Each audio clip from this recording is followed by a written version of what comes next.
पहिला मिलन ह पहिला मुलाकात तनी सबुर धरी राजा हमर मानी तनी बात ए राजा मानी ना राजा पहिला मिलन ह पहिला मुलाकात तनी सबुर धरी राजा हमर मानी तनी बात कि बेहरी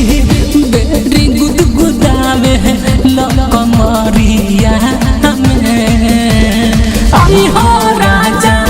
सबुर तू धरना ले हो जानी मांजा भोरा हरिया में अरे आई हो राजा सबुर तू धरना ले हो जानी मांजा भोरा हरिया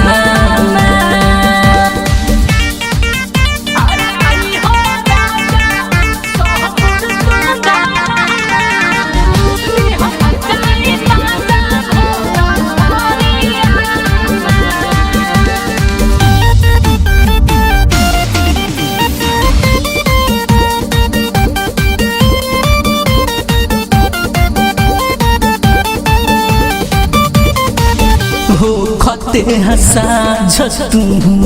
धरे लतू हाथके जहाँ कल बाट सभे राजा जान जाई बात के ए राजा सुनो कहे लइखा हो खते तू साझा राजा धरे लागो हाथके जहाँ कल बाट सभे बाबू जान जाई बात के कि केतना दम बाट तोहारा शरीरिया में आई हो राजा सबुर तू धरना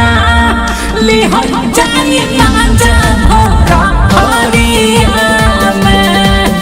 अरे आई हो राजा सबुर तू धरना ले हो जानी मांजा भोरा हरिया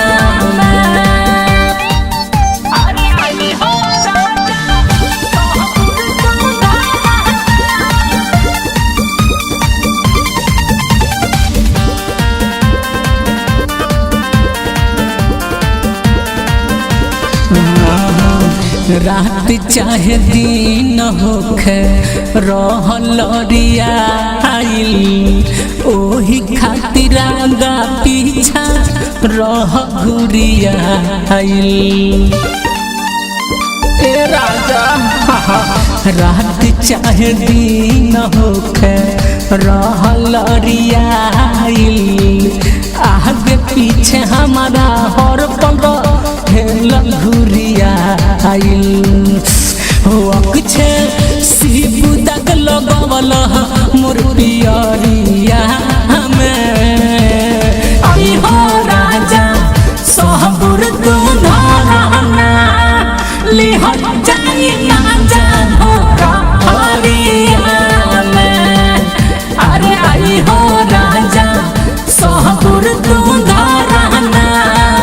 ले हो जानी मांजा